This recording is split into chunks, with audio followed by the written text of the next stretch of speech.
Como você já viu nessa edição, a Polícia Federal abriu um inquérito para apurar o caso das joias enviadas para o ex-casal presidencial. Peculato, crime fiscal e prevaricação fazem parte de uma série de possíveis crimes praticados e que serão investigados. Sobre os trâmites para elucidar o caso, eu conversei mais cedo com o advogado criminalista e professor de Direito Penal da USP, Pierpaolo Cruz Bottini. Veja, Joyce, primeiro é preciso definir quem recebeu esse presente foi o presidente ou a primeira-dama na qualidade de chefe de Estado, ou seja, de representante do Brasil, ou se ele recebeu a título pessoal esse presente. São duas situações que precisam ficar esclarecidas. Se ele recebeu enquanto representante do Brasil, esses bens, eles não são do presidente da República, eles são do patrimônio nacional, eles fazem parte do patrimônio público, porque quem os recebeu não foi o Jair Bolsonaro ou a Michele, quem recebeu foi o Brasil, foi a União. Então, nesse caso, isso faz parte do patrimônio público, isso não pode ser retirado, isso não pode ser levado, isso não pode ser de uso pessoal. Se eles receberam como um presente pessoal, o que também seria uma hipótese, a entrada dessa mercadoria no país precisava ser acompanhada do pagamento de impostos, da declaração, que é algo que todo cidadão precisa fazer, inclusive o senhor presidente da República. Se há um protocolo existente e leis para isso, para esse caso, é a discussão ética que se sobressai? Eu acho que sim, Joyce, mas além de ética, a gente tem aqui um ilícito que pode ser um ilícito criminal, mas pelo menos um ilícito fiscal e administrativo, sem dúvida alguma.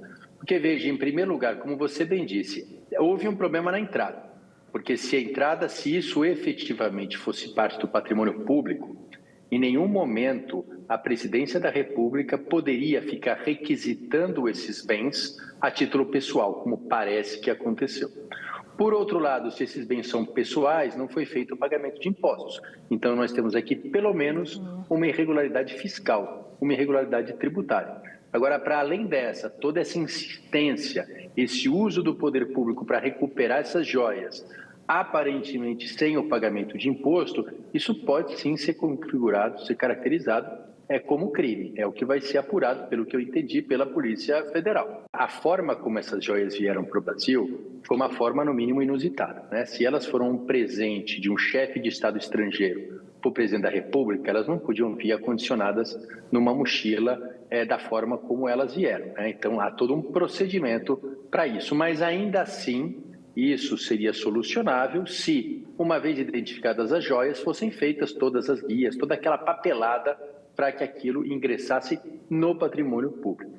Se aquilo, mais uma vez, eram bens individuais, houve um ilícito fiscal, né? Porque se eu, se você, se quem está nos ouvindo e nos vendo aqui vai trazer do exterior qualquer mercadoria que tem um valor acima de $1.000, precisa pagar o imposto, né? Isso é uma lei, isso é uma regra que vale para todo mundo, inclusive para o presidente da República. Se configurar aqui que todos esses ofícios foram um uso da máquina pública, um uso do prestígio, um uso da autoridade, para fazer entrar no país uns bens que eram da primeira-dama sem pagar impostos, você tem uma série de crimes aqui, né? Você tem, inclusive, o crime do uso da prevaricação, o peculato, que é o desvio de bem público. Então, você tem uma série de crimes envolvidos e vai precisar ser apurado de quem é a autoria disso, né? Então, o presidente da República estava envolvido, a primeira-dama estava envolvida, quem efetivamente foi o responsável por essas tentativas de resgatar um bem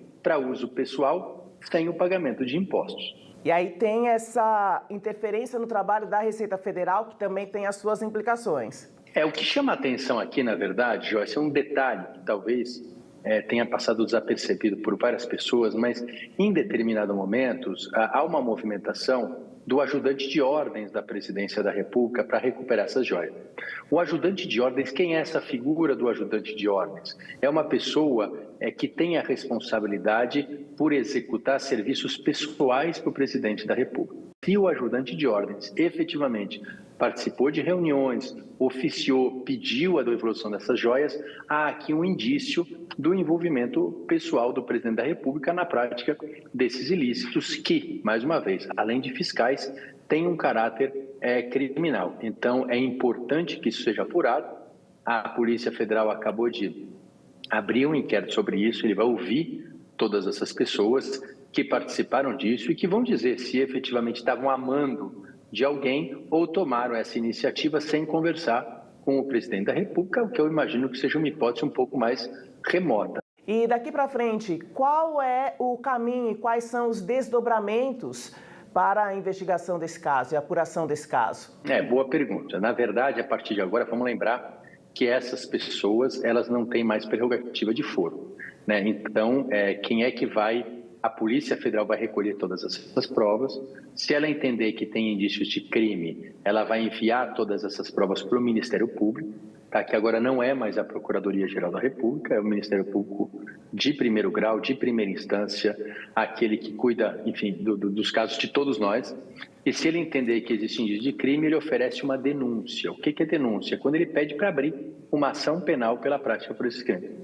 E aí um juiz, que não é o Supremo Tribunal Federal, é um juiz de primeiro grau também, ele vai então, se ele entender que há ali indícios suficientes, ele abre uma ação penal. Aí vão se ouvir testemunhas, vão se ouvir a defesa, vai se ouvir a acusação, e depois disso há ali uma decisão judicial, que se for pela condenação, e isso é importante, além da pena, que é uma pena de prisão, você tem a suspensão dos direitos políticos de todos os envolvidos durante o tempo da execução da pena. Então, essas pessoas não podem nem votar, nem ser votadas, o que é algo bastante importante de se frisar em se tratando dos personagens que estão envolvidos aqui.